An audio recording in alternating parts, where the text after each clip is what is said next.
राम देव भगवान, अल्लाह खुदा, ईश आदि नाम एक ही शक्ति के हैं।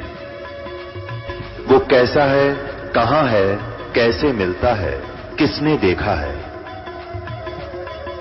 ये प्रश्नवाचक चिन्ह पूर्ण रूप से हटाने के लिए अवश्य सुनिए जगत गुरु तत्वदर्शी संत रामपाल जी महाराज के अमृत वचन, सर्व पवित्र धर्मों के पवित्र शास्त्रों के आधार पर। परमात्मा ने कहा ऐसे नहीं, इनको 6 भागों में बांटो सारे प्रसाद को, और प्यार से खाएंगे, प्रसाद बना के सबको खिलाएंगे। आप भी मेरे बच्चे हो। नेकी और समन ने बहुत कुछ मना किया कि नहीं फिर खाएंगे, फिर नहीं, उन्होंने 5 दोनों में डाल दिया। परमात्मा बोले 6 में करो, कि बच्चा तभी जागा नहीं है, सो रहा है, कोई बात नहीं, उसको भी खिलाएंगे प्रसाद प्रेम।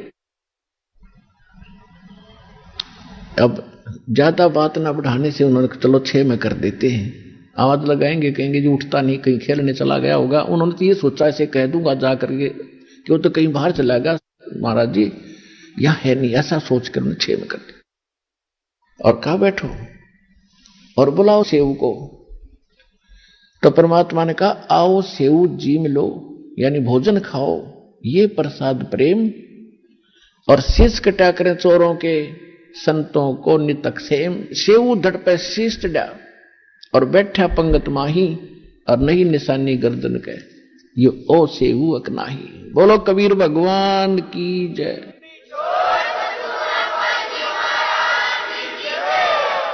एकदम सेव के धड़ पे वो अपने आप ताक से उठ के सिर लग गया और उठकर भागा आया कि आ गया गुरुदेव, आ गया गुरुदेव। और बैठ गया उस पंगत में, यानी उन 6 की लाइन पूरी होगी पंक्ति। और परमात्मा कहा आओ सेव जीम लो, ये प्रसाद प्रेम। और सिर कटा करें चोरों के बेटा, संतों के नितक सेम। और सेव धड़ पे सिर चढ़ा और बैठा पंगत मां, और नहीं निशानी गर्दन के, यू ओ सेव उगना। निशान भी नहीं था उस बच्चे के। माता पिता उठकर देख कर आए कि क्या हो गया। वहां पर सिर्फ रक्त पड़ा था थोड़ा सा, शरीर और सब तो सामने वो बच्चा उनका जीवित था। बोलो कबीर भगवान की जय।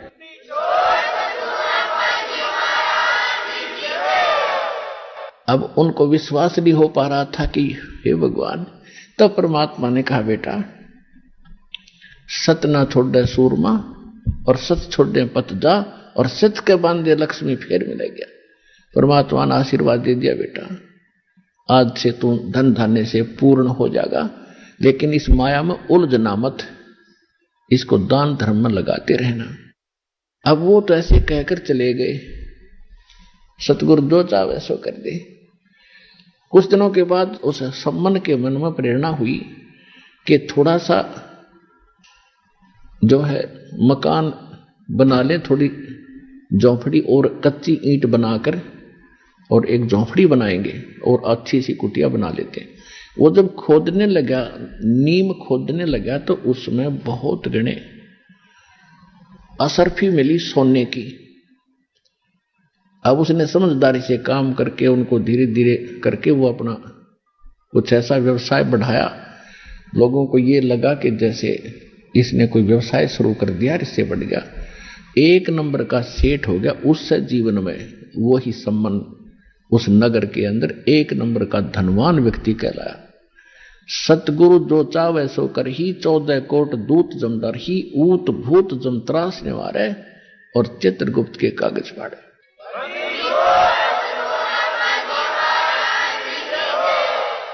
अपने आत्मा,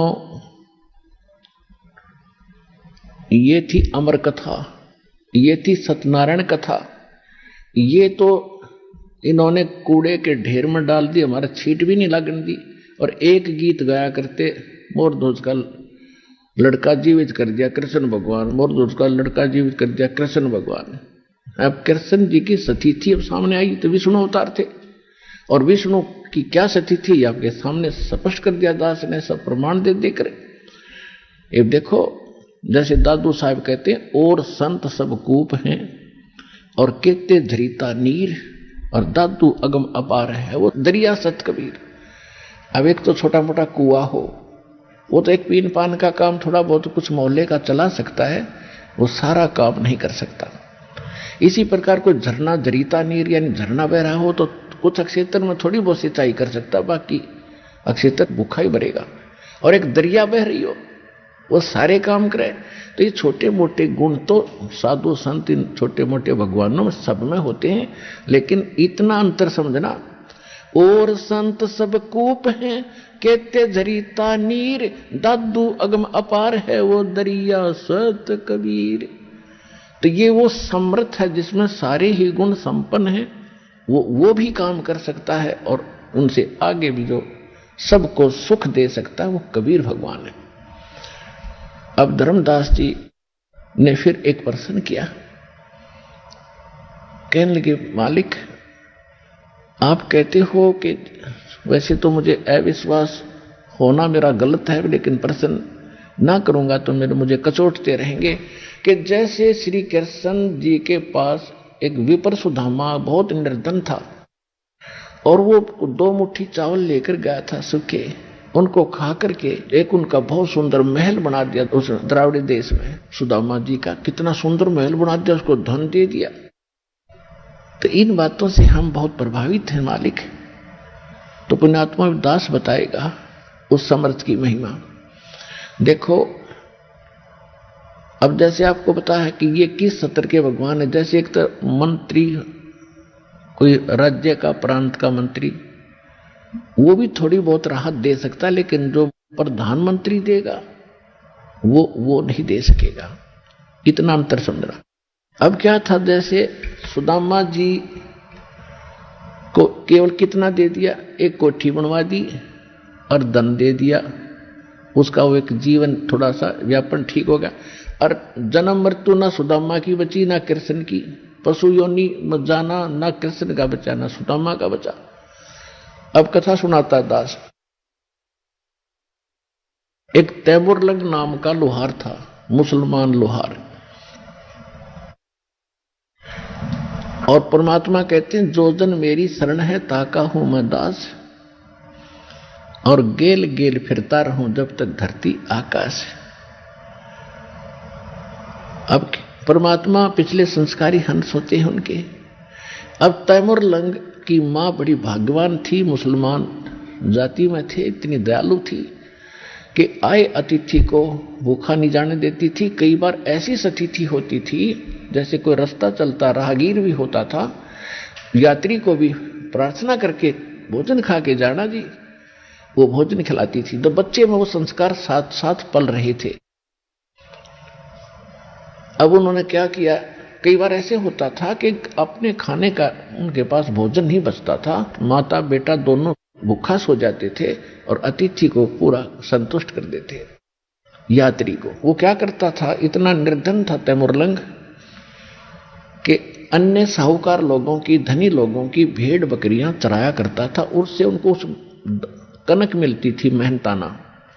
उसके साथ साथ एक पार्ट टाइम और टाइम करता था, पार्ट जॉब, एक लोहार के एहरन पे चोट लगाने की मजदूरी करता था शाम के समय।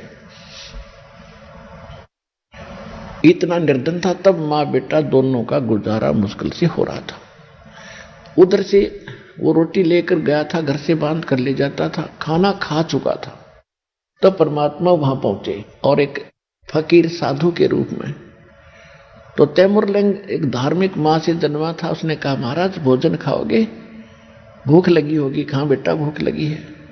कि महाराज मैं तो अभी भोजन खा लिया, आप पहले आ जाते तो आपको भोजन मैं यहीं दे देता। अभी मैं गांव से लाता हूं अपनी माँ के यहाँ से, घर से थोड़ी दूरी पर, घनी दूर नहीं है। और महाराज एक ध्यान करना, कोई बकरी भेड़ बकरी चली ना जा कहीं, मैं गरीब व्यक्ति हूं और हमसे इनका कर्जा पूरा नहीं होगा अगर गुम होगी तो।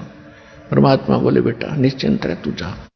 उसने अपनी माँ से बताया कि माँ ऐसे ऐसे एक साधु आया है और भूखा है। माँ ने जब 2 रोटी बनाई तो बोली बेटा मैं साथ चलूंगी और मैं दर्शन भी करके आऊंगी और बर्तन ले आऊंगी, तो कहीं फिर आएगा तो बकरी भेड़ बकरी गुम ना हो जाए, तो चौकस रहना, छोड़ क्यों आया बेटा? तो उन्होंने कहा माता जी मैं महाराज जी से कह के आया हूं, वो संभालेगा। कि अच्छा चल। तो फटाफट 2 रोटी बनाई, जैसा घर में आटा था सारा का उतना ही बचा था और लेकर चले गए। महाराज जी ने एक रोटी खाई। जब वो रोटी खाने लगा उसी समय माई कहने लगी, महाराज हम बहुत निर्धन हैं, हमारे घर पर तो कई बार आटा भी नहीं रहता है, दया करो, कुछ आशीर्वाद दो, हम कुछ 2 रोटी हमें ठीक मिल जाए। ऐसे उसने रोटी परमात्मा ने एक खाई, तब तक उसने 2-3 बार यह बात दोहरा दी। रोटी खाकर पी कर पानी का लोटा जल, परमात्मा खड़े हुए और वहां एक बेल रखी थी, भेड़ बकरी बांधने की, पशु बांधने की बेल होती है, पतली पतली सी, इन बकरियों की तौर पतली होती है। उसको ऐसे मोड़ा, 4 बार उसको इकट्ठा करके छोटी सी बन गई और उसको उस बच्चे के कमर पर 7 बार मारी। 1 2 3 4 7 मारी। अम्माई ने सोचा कि ये बाबा जी कोई मेंटल है, इसको गुस्सा आ गया और मैंने इसको बार बार टोक दिया, जिस करके मेरे बच्चे को ये पीट रहा है। तो माई ने कहा, महाराज बच्चे ने कोई गलती कर दी। ऐसे जब 7 बार तो उसने ऐसे मारी, वह बेल बना रखी छोटा टुकड़ा, और फिर मारे लात और फिर मारे मुक्के। तो माई ने सोचा बाबा जी का क्योंकि शरड सी उठ गई, इसका क्या गलती होगी हमसे। तो पूछने लगी, महाराज बच्चे ने कोई गलती कर दी? कि नहीं माता माई, जो पहले मैंने 7 संगल मारी है ना ये बेल, ये 7 पीढ़ी का राज दे दिया तेरे बेटे ताई, और आगे जो लात मुक्के मारे है ना, फिर ये छोटे छोटे टुकड़ों में तुम्हारा राज्य बढ़ जाएगा। 7 पीढ़ी का राज दे दिया तेरे को। यूं कहकर वो अंतर्ध्यान हो गए भगवान। माई तब तक सोच रही थी बाबा जी कति मेंटल है, रोटी खाने का ब्योत नहीं, 7 पीढ़ी के राज का आशीर्वाद दे रहा है। तो जब वो अंतर्ध्यान हो गए महाराज, तब उनका दिल हो गया कि ये तो कोई फरिश्ता ही था, ये तो कोई फरिश्ता था, ये तो महान आत्मा थे, कोई पाक आत्मा थी। पर उस समय यह बात नहीं जचे थी कि बेटा राजा हो जाएगा। अब क्या हुआ, कुछ दिनों के बाद वो जिस अहरण पर चोट लगाने जाता था, स्वप्न में मालिक कबीर भगवान ने उसको स्वप्न दिखाया कि बेटा जो अहरण वहां डला हुआ है उसके नीचे बहुत खजाना है, माया पैसा असरफी सोना बहुत ज्यादा है, उस अहरण को तू परचेज कर ले। अब वो सपने में कह रहा है, महाराज परचेज कैसे करूंगा, हमारे पास तो एक पैसा नहीं है कि ये मेरा काम है, तो उससे प्रार्थना करना फिर आगे मैं जानू।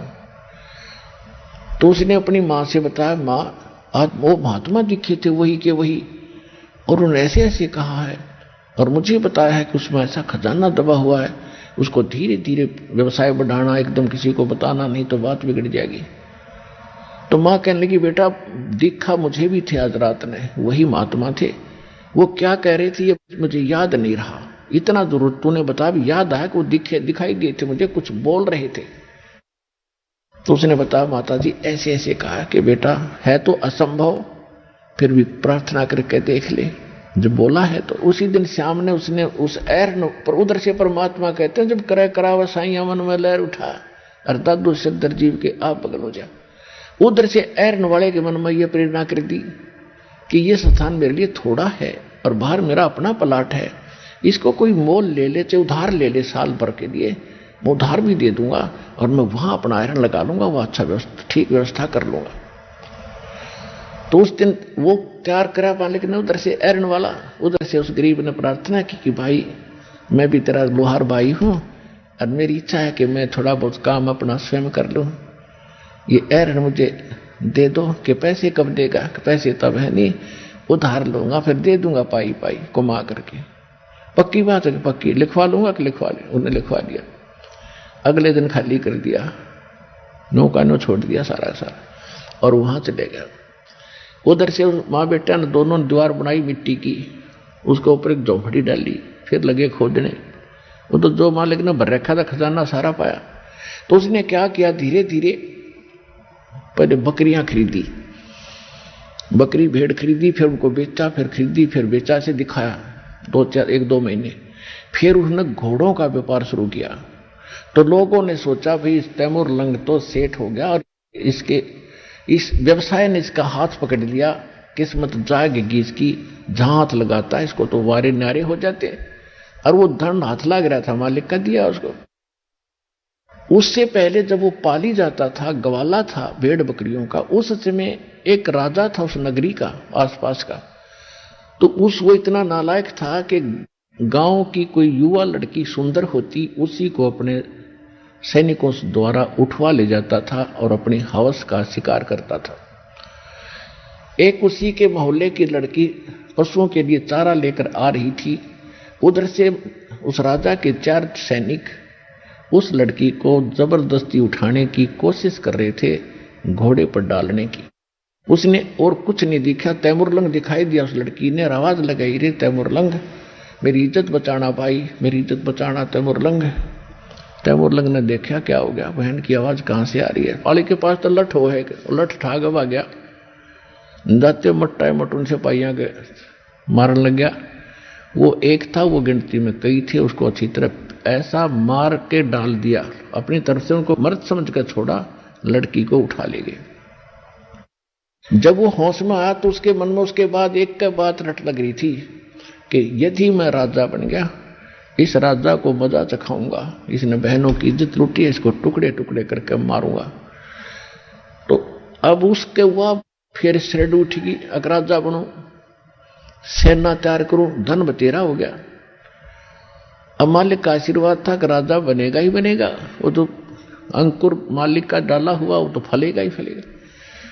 तो उसने आसपास के नगर वालों लड़कों को यही कथा सुनाई है कि ये राजा बड़ा निकम्मा है, बहन बेटियों की इज्जत लूटता है, तुम मेरे सैनिक बनो, मैं तुम्हें नौकर रखूंगा, मेरे पास पैसा बहुत हो गया है व्यापार से, और ऐसे ऐसे करेंगे, बताना नहीं किसी को। युवा बच्चे बड़े दृढ़ होते हैं, तो उनको 1-1 2-2 रुपया जो से महीने का तनख्वाह का देना शुरू किया। घोड़े ला खरीद के जंगल में एक पूरी फैक्ट्री लाई, एरन डाले, लोहार था, सबकी ढाल और तलवार तैयार कर करके सैकड़ों हजारों की संख्या में पूरा अन्वेषण तैयार कर लिया। और आसपास के गांवों के जो उनके जान पहचान के लड़के ला के हजारों की संख्या में सेना तैयार कर ली और राजा के ऊपर जाके उसने हमला बोल दिया सुबह सुबह वक्त से।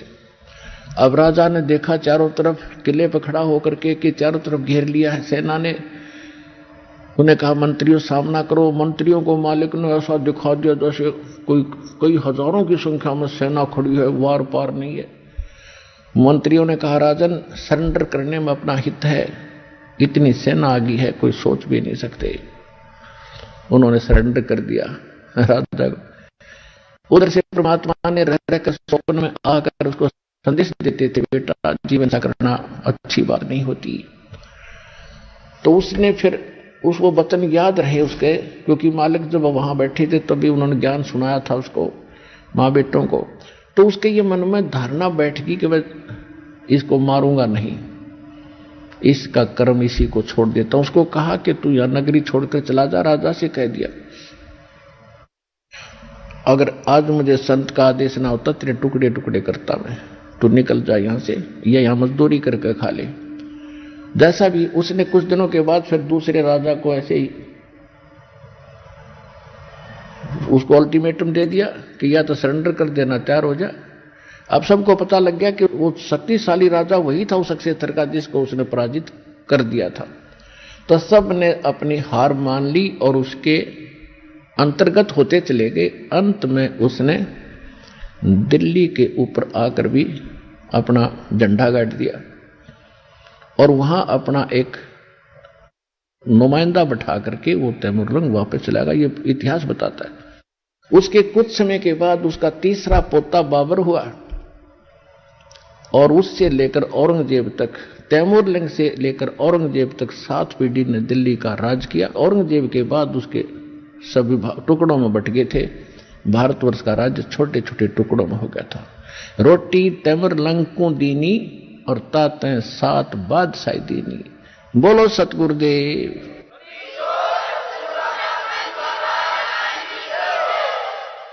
तो एक रोटी खाकर समर्थ ने 7 पीढ़ी का राज दे दिया। कृष्ण जी ने एक झोपड़ी बनवा दी उसकी, उस समय भगवान मान लिया। और ताम्रलिंग को फिर मालिक ने फिर संभाला जब उसने बकवाद याद दिलाई, मूर्ख, जो मनुष्य जीवन ऐसे खोने का नहीं है। तब उसने अपने पोते को दे दिया राज, लड़का ठीक नहीं था उसका। और उसके बाद फिर भक्ति करी, उसको सतनाम दिया, भक्ति कराई और उसको पार किया। समर्थ का शरणाग हो रंग होरी हो, कदे न हो ऐ काज राम रंग होरी हो। तो इस समर्थ के शरण में आने से मोक्ष भी मिला और राज, कहते हैं जैतन राजपाट भी चाहिए हमरा धर ले ध्यान। लेकिन ये राज और पाठ अच्छी चीज नहीं है, ये भी ज्ञान से हमें पता लग गया। लेकिन ये इतिहास बनाना था दाता ने, तब ये भक्ति प्रफुल्लित हो नहीं सके थी। इसलिए उन बच्चों को, दुखी को सुखी भी करना था, फिर जाके उनको सच्चाई से परिचित करा के भक्ति पे फिर लगाया। और उसके बाद फिर उनका जन्म होता रहा। फिर उनको अब कलयुग में वो सभी पार होंगे, ये समय अब है उनको मोक्ष प्राप्ति का। तो सौभाग्य आपका कि आपको ऐसे समय में जन्म है कि अब मोक्ष समय आ गया है। इस बात को विश्वास से अपने हृदय में जचा लेना और मर्यादा में रहना।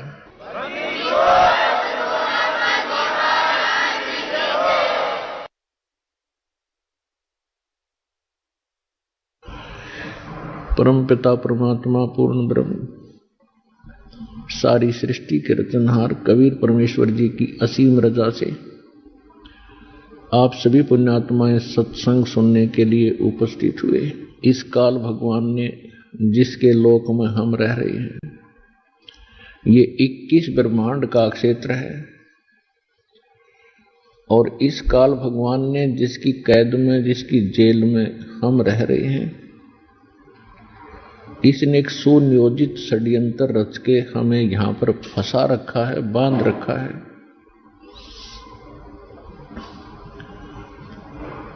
और जन्म और मृत्यु के इस हरहट जैसे कुएं में हमें डाल रखा है। आप देखते हैं विश्व के जितने भी मानव हैं या अन्य प्राणी हैं, पूरा जीवन एक रोजी रोटी के निर्वाह के लिए ही करते करते पूरा समाप्त कर जाते हैं और कोई ना कोई त्रुटि फिर भी रह ही जाती है। परमेश्वर ने आके हमें ज्ञान कराया और आप जी के ऊपर मेहर की, आपको यहां वो परमात्मा ही लाया है। नहीं तो काल भगवान आपको ऐसे शुभ स्थान पर आने नहीं दे सकता। ऐसे सत स्थान के अतिरिक्त ये कहीं जाओ,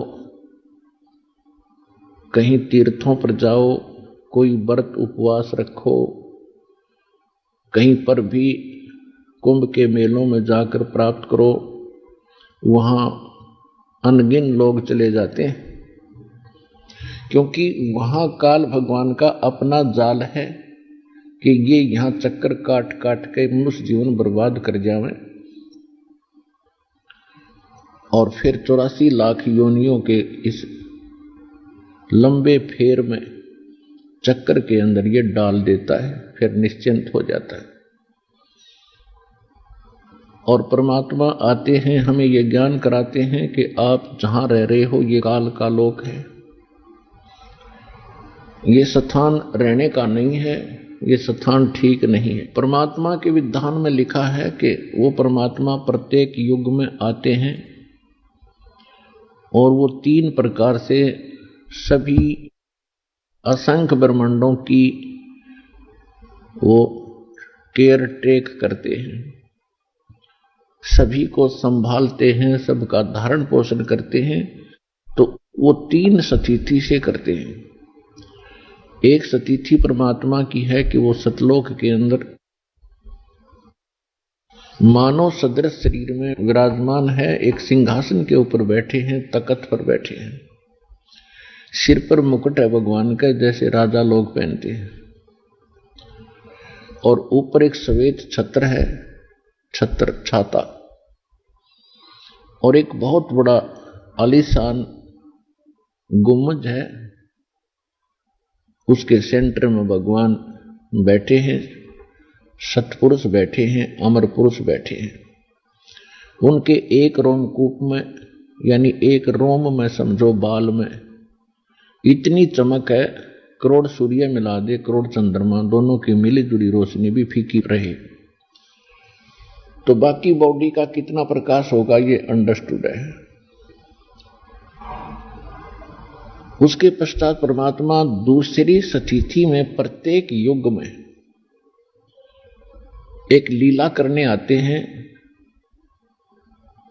और किसी सरोवर के अंदर जहां कमल के फूल खिले होते हैं उस पर आकर के नवजात शिशु का रूप धारण करके सतलोक से चलकर आते हैं अपने निज स्थान से,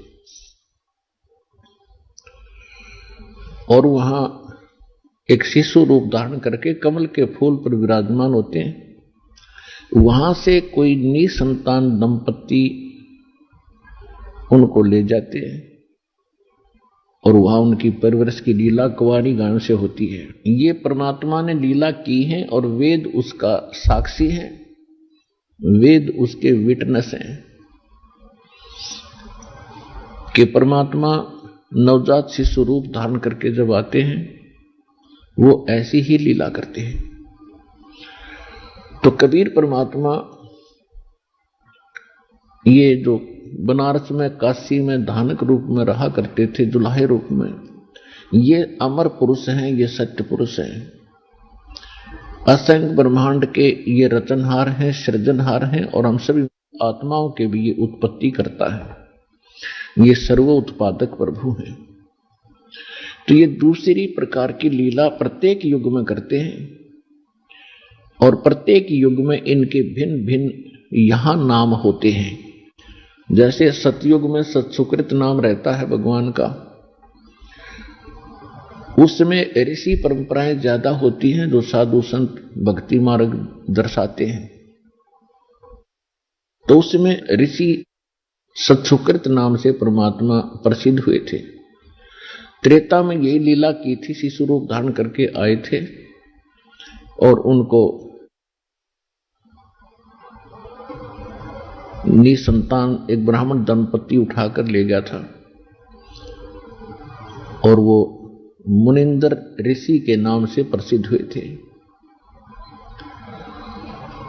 द्वापर युग में परमात्मा को एक वाल्मीकि परिवार निसंतान दंपति उठा के ले गए थे। द्वापर में करुणा में नाम था और वाल्मीकि नाम से प्रसिद्ध हुए थे।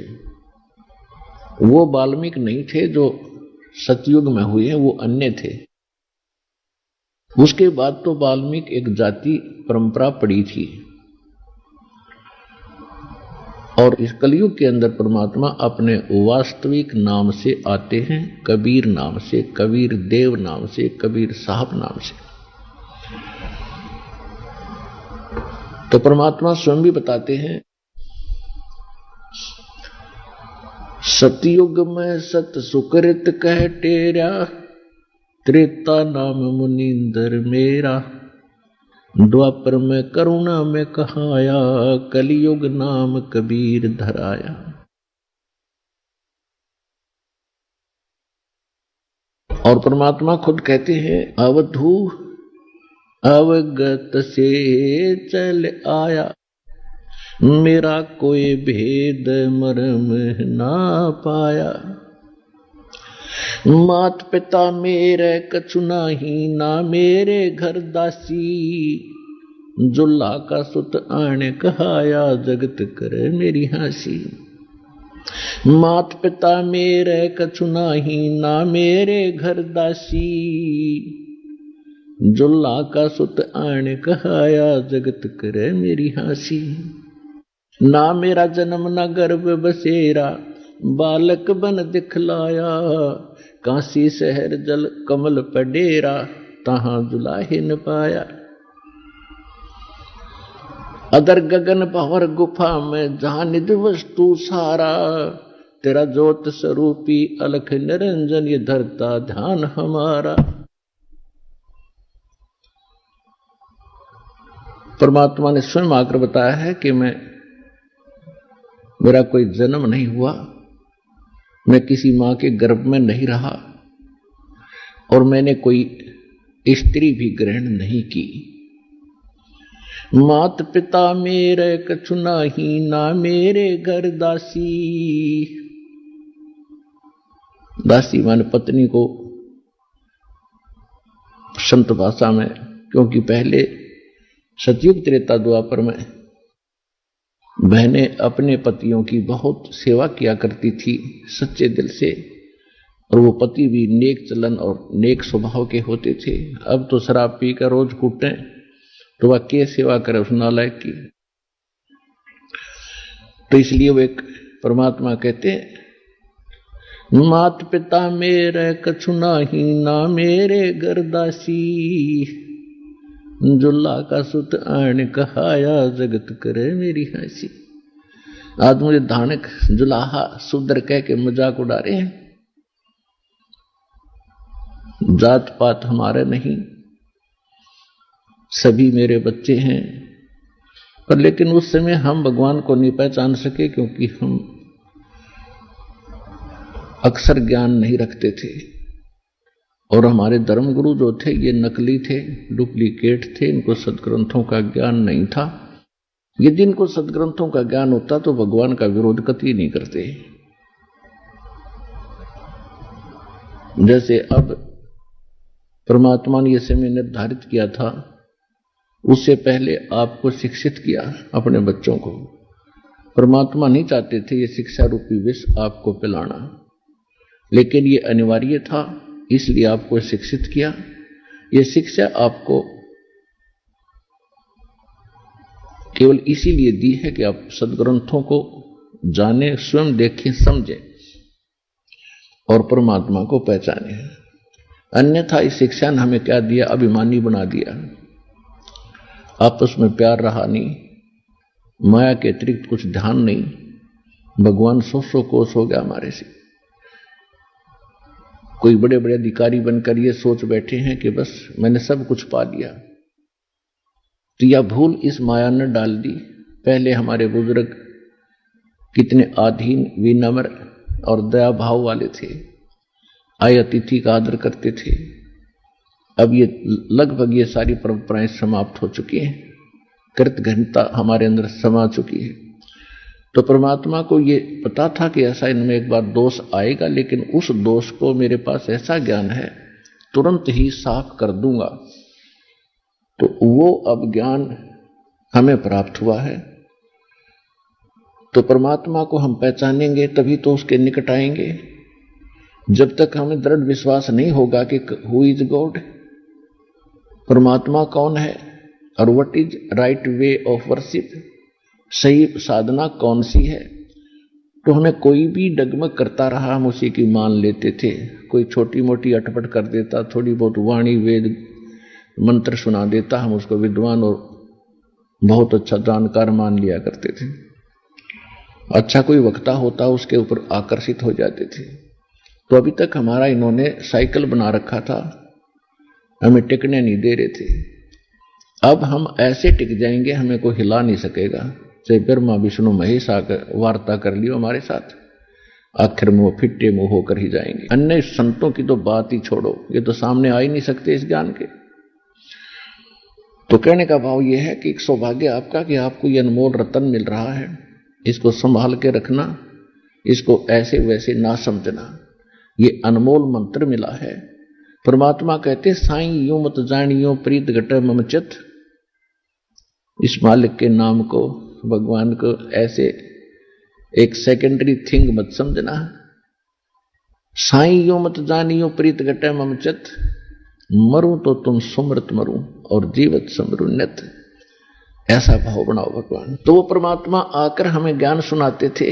सन 1398 में संवत 1455 ज्येष्ठ मास की पूर्णमासी, ज्येष्ठ सुदी पूर्णमासी यानी जेठ उतरते की पूर्णमासी को सुबह सुबह परमात्मा सतलोक से चलकर आए,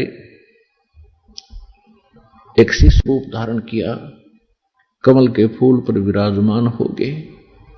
लहर तारा तालाब नामक एक सरोवर था बनारस काशी शहर के अंदर। वहां से उनको एक नीरू नीमा नाम के जुलाहा दंपत्ति जो निसंतान थे वो उठा ले गए। ये नीरू नीमा उसी जन्म में ब्राह्मण थे, गौरी शंकर और सरस्वती इनका नाम था।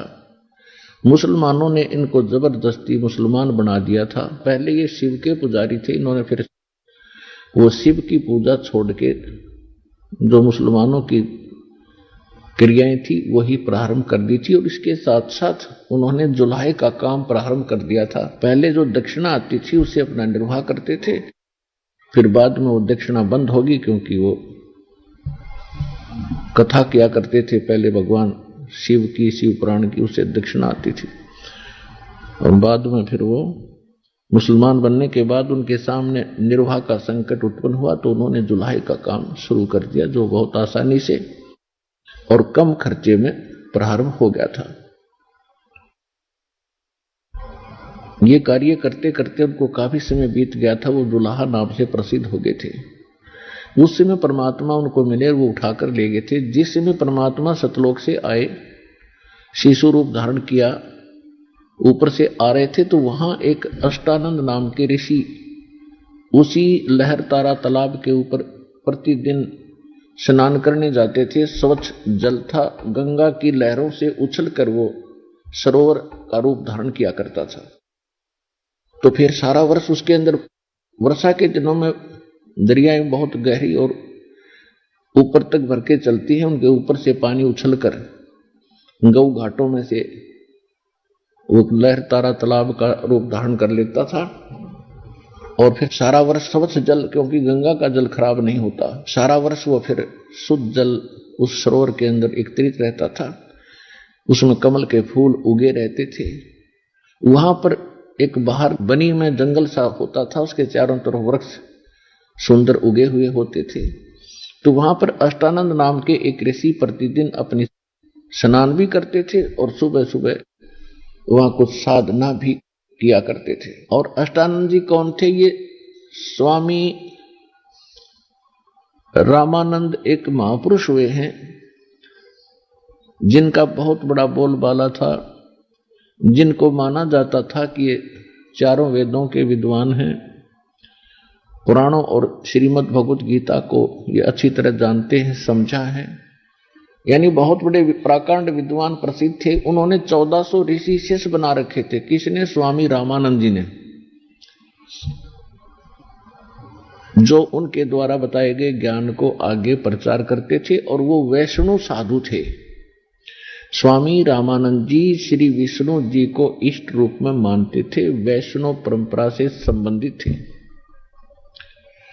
और वैष्णव परंपरा का ही वो आगे प्रचार करते थे। जिसको भी वो शिष्य बनाते थे एक कंठी देते थे। कंठी कैसे होती है? एक धागे के अंदर तुलसी की लकड़ी का एक मन का एक जनेऊ जैसे धागे में बांधकर गले में लटकाते थे। वो पहचान होती थी कि इसने वैष्णव परंपरा से दीक्षा प्राप्त कर रखी है। तो ऐसी वो एक कंठी भी देते थे। और उन्हीं 1400 ऋषियों में से एक अष्टानंद ऋषि थे, जो लहर तारा तालाब के ऊपर प्रतिदिन अपनी साधना स्नान करके वो प्रतिदिन अपना नित्यनेम किया करते थे। ब्रह्म मुहूर्त सूर्य उदय होने से पहले लगभग 1.5 घंटा उसको ब्रह्म मुहूर्त बोलते हैं। उस समय अष्टानंद जी वहां स्नान करके अपनी साधना करने के लिए तत्पर थे। उधर से परमात्मा सतलोक से चलकर आ रहे थे। एक बहुत तेजों में प्रकाश का गोला, प्रकाश पुंज आसमान से उसको आते हुए देखा। वो बहुत गति से आ रहा था। अब जो ही अष्टानंद जी ने ऊपर ध्यान किया, इतना तेज था कि उसकी चरम दृष्टि उसको सहन नहीं कर सकी, आंखें बंद होगी। आंखें जब बंद हुई तो उसने क्या देखा कि एक शिशु का रूप दिखाई दिया। उस जो पुंज दिखाई देता था, प्रकाश का गोला नजर आता था। जब आंखें बंद हुई तो उसने क्या देखा कि एक बालक शिशु रूप है। जैसे हम सूर्य की ओर कभी गलती से देख लेते हैं तो हमारी चरम दृष्टि उसको सहन नहीं कर पाती, हम तुरंत आंखें बंद करते हैं या साइड में करते हैं। तो हम क्या देखते हैं कि सूर्य का प्रकाश रहित एक आकार गोला सा दिखाई देता है।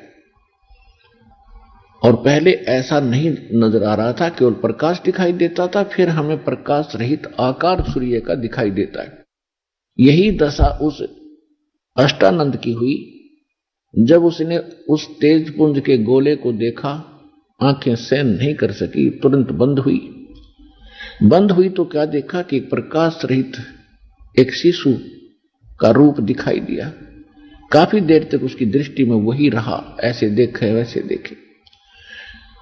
जो ही उसने थोड़ी देर के बाद देखा तो क्या देखा कि वो प्रकाश जो आ रहा था वो उसी लहर तारा नामक सरोवर के एक कोने में जाके सिमट गया।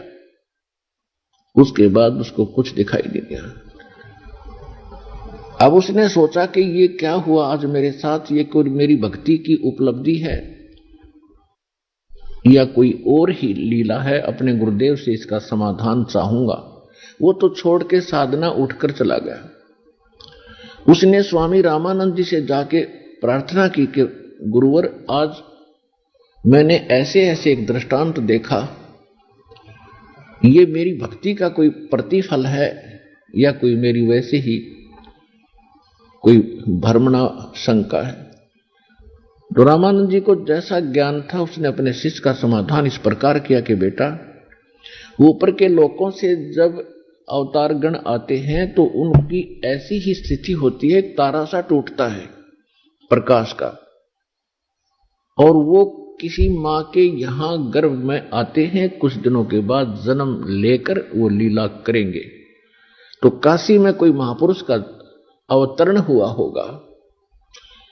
अब उस रामानंद जी के जो भगवान थे वो विष्णु जी उर्फ कृष्ण जी उर्फ रामचंद्र जी, और ये इनके भगवान मां से जन्म लिया करते हैं। इनको इतना ही ज्ञान था। तो आत्मा ऊपर से आती है, जो अच्छी आत्माएं होती है उनकी ऐसी ही स्थिति होती है, लेकिन वो मां से जन्म लेते हैं। लेकिन ये परमात्मा है, ये मां से जन्म नहीं लेते। तो उसकी शंका का समाधान इस प्रकार कर दिया।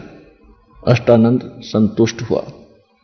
उधर से नीरू नीमा प्रतिदिन उसी लहर तारा तालाब पर स्नान के लिए जाया करते थे। और पहले वो गंगा में स्नान करते थे जब ब्राह्मण हिंदू थे। उसके बाद उनको मुसलमान बना दिया गया था, तो वे उनको गंगा घाट पर गंगा के अंदर स्नान करना बंद कर दिया था हिंदुओं ने।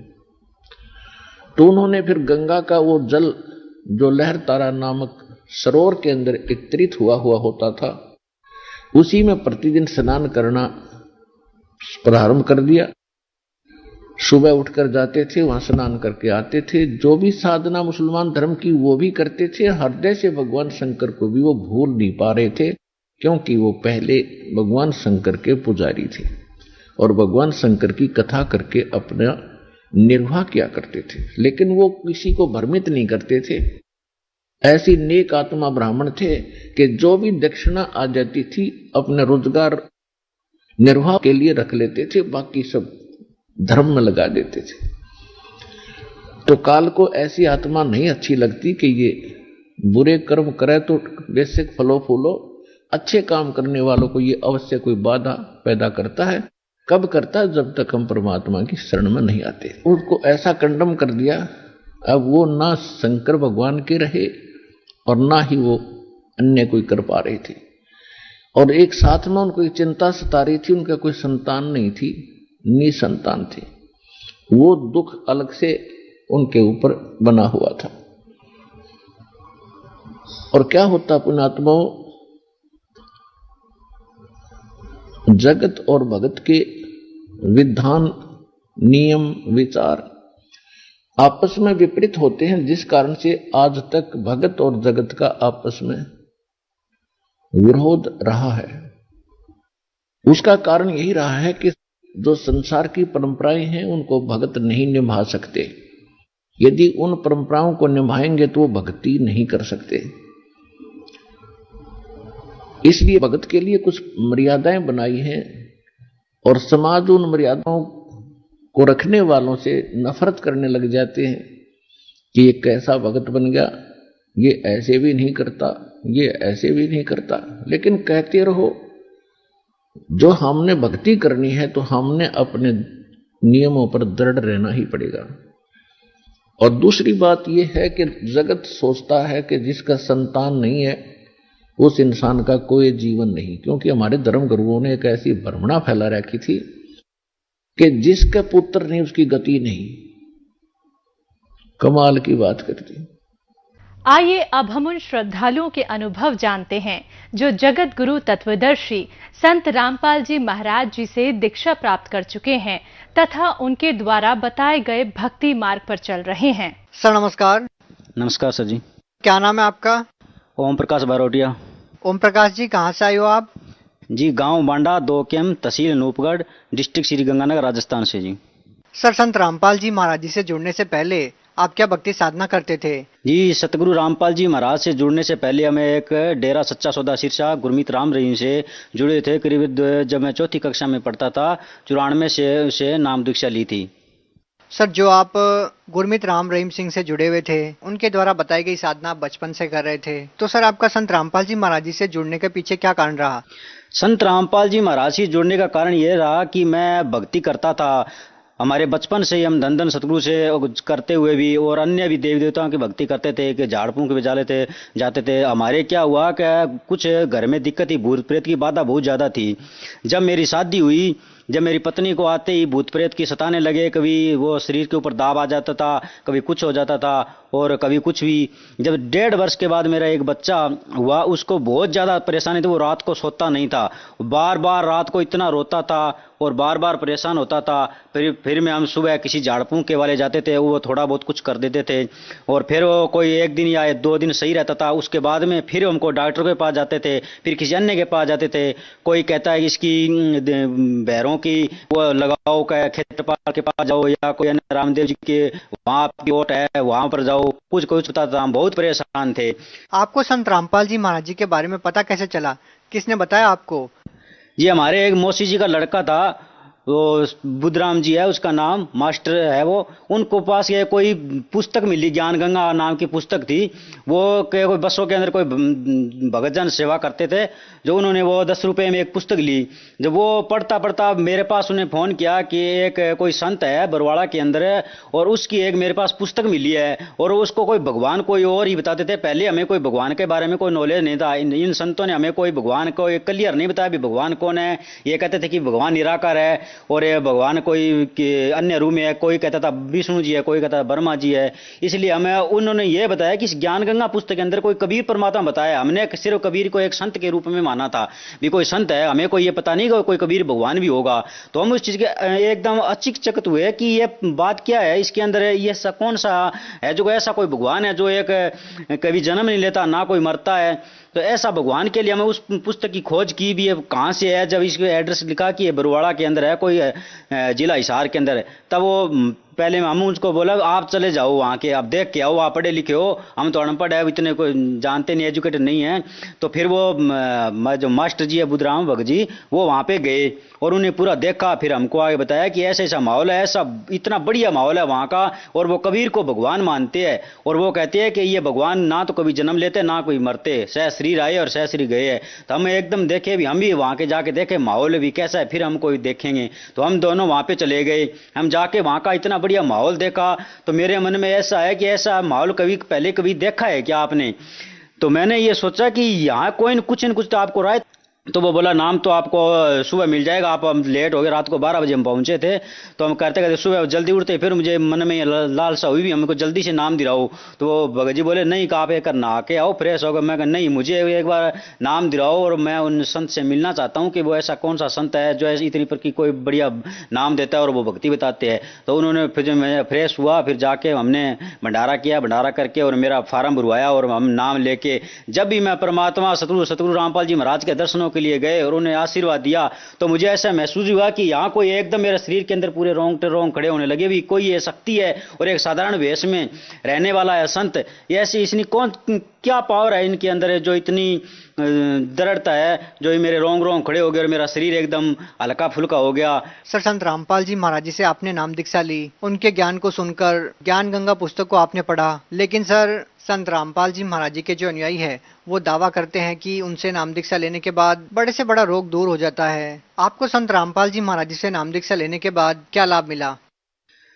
सर जी, ये पहला लाभ तो हमें ये मिला कि हमारे बहुत ज्यादा भूत प्रेत की बाधा थी। जे मेरा छोटा बच्चा था वो भी बहुत परेशान था, मेरी जो पत्नी थी वो भी बहुत परेशान थी। उसलिए ये सबसे बड़ा, जब हम सतगुरु रामपाल जी महाराज के मैं पहले गया तो जो आके जो मेरे धर्मपत्नी को बताया कि ऐसा ऐसा संत है, और उसके हमने बहुत से उन भक्तों के इंटरव्यू से सुने थे, वहां पे बैठे थे, हम चर्चा की, वो कोई कुछ ही बता रहा था, कोई कुछ बता रहा। तो भक्तमती बोली मेरे बहुत ज्यादा परेशानी है, मैं भी वो नाम लेना चाहती हूँ। मैं कि पहले वो संत रामपाल जी महाराज का ज्ञान सुनना होगा और उसके नियम को फॉलो करना होगा, तब वो परमात्मा के आपको लाभ मिलेंगे। तब मेरी धर्मपत्नी बोले मैं बहुत दुखी हूँ और मेरे बच्चे भी बहुत दुखी थे, इसलिए हम वहां संत गुरु रामपाल जी महाराज के पास चले जाएंगे और हमको ये भूत प्रेत की जो वादा है वो अगर जे सही हो जाए तो। क्यों हमने पूरा ज्ञान नहीं था, हमने पूरे जब हम पहली बार गए थे संत रामपाल जी महाराज की शरण में, जब मैंने कहा भी चलो ठीक है हम चलते हैं वहां पे। जब हम संत गुरु रामपाल जी महाराज के और मैं और मेरी पत्नी जब गए वहां पे और नाम लिया, उसके बाद में पहली समस्या तो ये हुई कि उसके जो भूत प्रेत की बाधा थी और मेरे जो बच्चे थे वो सुखी से रहने लगे और रात को नींद भी अच्छी तरह से आने लगी। जब हमें पूरा विश्वास होने लगा कि वहां पे कोई कुछ न कुछ शक्ति तो है, जो हमें ना कोई झाड़ फूंक करवाया, ना कोई ऐसा कोई डोरा डांडा दिया, और जो कुछ था वो मंत्र थे। हमने जब भी कोई थोड़ी बहुत परेशानी होती, सतगुरु रामपाल जी महाराज ये कहते हैं कि जब भी कोई विपदा आए तो ये मंत्रों का जाप करना है। जब भी हमारे शुरू में थोड़े, क्योंकि जब कोई भगत उसको पूरा ज्ञान नहीं होता तो थोड़े बहुत नियम खंड कर देते हैं, वो नियम हमें पूरे पता नहीं होने के कारण थोड़ा नियम खंड हो जाता था। जब भी सतगुरु रामपाल जी महाराज जी कहते थे कि वो मंत्रों का जाप करो, जब हमें कोई थोड़ी बहुत विपदा होती तो हम उस मंत्रों का जाप करते करते धीरे धीरे कुछ टाइम हो गया, तो उसके बाद हमें कोई भी परेशानी भूत प्रेत की जो भी समस्या थी वो अच्छी तरह से सही होगी, कोई दिक्कत नहीं थी। जब दूसरा लाभ हमें ये हुआ सर जी कि जब हमें कुछ नाम लेने से 2 महीने के बाद हमें एक नसबंदी वाला ऑपरेशन करवाने के लिए गए थे पत्नी का, तो वहां पे वो डॉक्टरों ने रिपोर्टें करवाई भी, इसकी जांच करवाओ कोई दिक्कत तो ना हो। खून के अंदर जो जांच करवाई उसके अंदर लीवर के अंदर काला पीलिया उसने रिपोर्ट बताई, तो कहते इसका कोई ऑपरेशन नहीं होगा, 2 वर्ष तक इसका ट्रीटमेंट बहुत लंबा है, आप अच्छे से कोई डॉक्टर से दिखाओ और इसका ट्रीटमेंट करवाओ। जब मैं हनुमानगढ़ के एक राजेंद्र कटेवा डॉक्टर है सरकारी हॉस्पिटल के अंदर, वहां पे गया तब वहां से एक रिपोर्ट करवाई, तब राजेंद्र कटेवा डॉक्टर ने यह बताया कि इसके ये ट्रीटमेंट के लिए करीबन बहुत खर्चा लगेगा और ये 2 साल तक ये ट्रीटमेंट चलेगा, और ये एक इंजेक्शन कम से कम 70-80 हज़ार का लगता है और जयपुर से लगेगा सर जी, वो यहाँ कोई इंजेक्शन नहीं लगेगा और वहां से आपको ट्रीटमेंट होगा। आपको ये करना होगा, एक बार मैं आपको 5 दिन की दवाई देती हूँ, उससे अगर थोड़ा बहुत नॉर्मल हुआ तो मैं यहाँ से इसकी ट्रीटमेंट चला दूंगा, लेकिन आपको इंजेक्शन जयपुर से लगाने ही पड़ेंगे। जब मैंने उसको 5 दिन दवाई लेके जब सतगुरु रामपाल जी महाराज के जे प्रार्थना लगाई घर पे आगे कि ये मालिक मेरे को ये ऐसी दिक्कत हो गई है, डॉक्टरों ने बता दिया है कि आपके ये रोग है। जब सतगुरु रामपाल जी महाराज जी ने ये अरदास के आने के बाद ये बताया कि बेटा अगर जब भक्त को ये दिक्कत होगी तो कोई भक्ति नहीं करेगा, परमात्मा दया करेंगे, बिल्कुल निश्चित हो जाइए। जब दोबारा 5 दिन के बाद मैंने उस डॉक्टर जी के पास गए, राजेंद्र कटेवा जी के पास, तो उन्होंने दोबारा रिपोर्ट करवाई, तो उसके रिपोर्ट के अंदर बिल्कुल नॉर्मल आया और उन्होंने कोई ट्रीटमेंट कराने का नहीं कहा। और इसके 1 महीने बाद मैंने भगतमती का नसबंदी वाला ऑपरेशन भी करवाया, सारी रिपोर्ट भी कराई, उसके अंदर कोई लीवर के अंदर काला पीलिया वगैरह कुछ नहीं आया। और आर्थिक लाभ जो मेरी बहुत ही मंदी थी, कोई काम बहुत करते हम दिहाड़ी वगैरह और बहुत करते थे, खेती भी बहुत करते, उसके अंदर कोई दिक्कत रहती थी, हमेशा कोई भी पैसा बरकत नहीं करता था। और जो भी पैसा कमाता, वो दवाइयों में और भूत प्रेत की बाधाओं में ये खर्चा लग जाता। और जब भी सतगुरु रामपाल जी महाराज के स्वरूप में पूर्ण परमात्मा के रूप में हम उसके भक्ति में लगे, उसके बाद में हमारे जो भी जितना भी हम पैसा कमाते थे तो वो पैसा बिल्कुल बचत में रहता था। और उस पहले हम नशा भी करते थे, जैसे बीड़ी, जर्दा, सिगरेट, अन्य वो भी करते थे, ड्रिंक भी करते थे। वो उससे भी सतगुरु रामपाल जी महाराज के जब हमें नाम दीक्षा ली तो वो भी बिल्कुल दूर हो गए। सर, जैसा कि आपने बताया कि आप चौथी कक्षा में जब आप पढ़ते थे उसी टाइम से आप डेरा सच्चा सौदा से जुड़े हुए थे। गुरमीत राम रहीम सिंह से आपने नाम दीक्षा ले रखी थी। तो सर, इतने सालों तक आपने उनके द्वारा बताई गई साधना की, तो सर क्या उस साधना को करते करते भी आप नशा करते थे? हाँ सर जी, हमें बिल्कुल जब धन सतगुरु गुरमीत राम रहीम जी से नाम दीक्षा ली थी तो हमें ये जरूर बताया जाता था कि बीड़ी सिगरेट नहीं पीनी, लेकिन फिर भी उसको हम फॉलो नहीं कर सकते थे कि फिर भी हम दारू भी पीते थे, बीड़ी भी पीते थे और भक्ति भी करते थे, रहते थे, ना हमें कोई सुख होता था। सर, संत रामपाल जी महाराज जी भी नशा छोड़ने के लिए बोलते हैं और ज्यादातर उनके अनुयायी बोलते हैं कि बरसों पुरानी उनकी नशे की लत छूट गई। तो सर, क्या आप ये दावा कर सकते हैं कि संत रामपाल जी महाराज जी का हर एक अनुयायी आज कोई भी नशा नहीं करता? हाँ सर जी, ये हम पूर्ण रूप से दावा कर सकते हैं कि संत गुरु रामपाल जी महाराज के जितने भी अनुयायी है, आप ट्राई करके देख लो, जितने भी मीडिया वाले हैं, कोई भी पैसा दे के देख लो उनसे, अगर वे आपको एक बीड़ी पीने की दूर बात है वो छुए तक भी नहीं है, ना कोई किसी को माचिस तक नहीं रहे। उनके जितने भी छोटे छोटे बच्चे हैं उनको भी आप ये बोल के देखना कि आप बीड़ी के लिए माचिस भी मांग लेना, अगर वो आपको माचिस भी नहीं उठा के देंगे।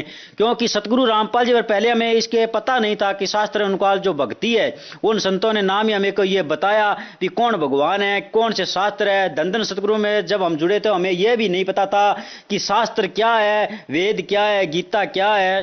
सर, आप गुरमीत राम रहीम सिंह से बचपन से जुड़े हुए थे, आपने उनकी भक्ति साधना को, उनके डेरे के माहौल को, उनके आश्रम के माहौल को आपने अच्छे से जाना है। तो सर, हम आपसे ये जानना चाहेंगे कि सर, गुरमीत राम रहीम में और संत रामपाल जी महाराज जी में आपको क्या अंतर नजर आता है? गुरमीत जी और सतगुरु रामपाल जी महाराज में ये अंतर है कि उनकी भक्ति है जो वो शास्त्र अनुकूल सतगुरु रामपाल जी महाराज भक्ति देते हैं, और जो गुरमीत राम रहीम जी उसके कोई प्रमाण नहीं था जी। जो भक्ति के अंदर जो मंत्रों के नाम में कोई पता था अभी कौन से मंत्र कैसे करने चाहिए क्या है, बस उन्होंने वो नाम दे दिए और ये बोला ये मंत्र है और ये भक्ति है, ये करो। उसके बाद कोई कहीं जाओ, कहीं कुछ भी खाओ पियो, कोई नहीं। और सतगुरु रामपाल जी हर पल पल पर हमें अगवा कराते हैं कि बच्चों इस सत्संग को सुनो, इस ज्ञान को सुनो, अगर ये अगर करोगे, ये कर्म करोगे तो ये लाभ होगा, ये कर्म करोगे तो ये हानि होगी। इसका पूर्ण रूप से हमें ये दावा है कि सतगुरु रामपाल जी महाराज जो शास्त्र अनुकूल भक्ति देते हैं, इनसे हमें ये पूर्ण अगवा होता है कि इस नशा करेंगे तो ये हानि होगी, और ये अगर कोई मांस वगैरह ये खाएंगे तो इसके ये हानि होगी। सर, जैसे कि आपने संत रामपाल जी महाराज जी से नाम दीक्षा ली, आपको अद्भुत लाभ हुए, तो सर क्या जो लोग आज संत रामपाल जी महाराज जी से जुड़ेंगे, क्या उनको भी आपकी तरह लाभ होंगे? हाँ सर जी, इनको भी वही लाभ है जैसे संत रामपाल जी महाराज पहले मंत्र देते वही, वैसे ही आज जितने भी भगत जुड़ रहे हैं, आज लाखों की तादाद में भगत जुड़ रहे हैं दिल्ली, तो उनको वैसे ही लाभ हो रहे हैं जैसे पहले हो रहे थे। क्योंकि लाभ तो वो परमात्मा के सतगुरु रामपाल जी के शब्द ने करनी है, जो शास्त्र अनुकूल भक्ति दे रहे हैं वो मंत्रों ने करने हैं। सर, आप भगत समाज को क्या संदेश देना चाहते हैं? संदेश तो जी हमारे सतगुरु रामपाल जी महाराज दे रहे हैं। हम तो एक प्रार्थना कर सकते हैं कि जो भगत आज सतगुरु रामपाल जी महाराज से जुड़ना चाहते हैं वो टीवी सत्संग देखे, और उसका जितना भी कि मानव जन्म ये दुर्बल है, मिले ना बारंबार, जैसे तरवर से पत्ता टूट गिरे बहु न लगता डार। ये मनुष्य जन्म सर जी बार बार नहीं मिलता, और भक्त से यही निवेदन करते हैं कि वो जल्दी से जल्दी संत गुरु रामपाल जी महाराज के आए हुए उनके ज्ञान जो है टीवी के माध्यम से सुने और जल्दी से जल्दी ग्रहण करे और अपना मोक्ष कराए। बहुत बहुत धन्यवाद। सत्साई।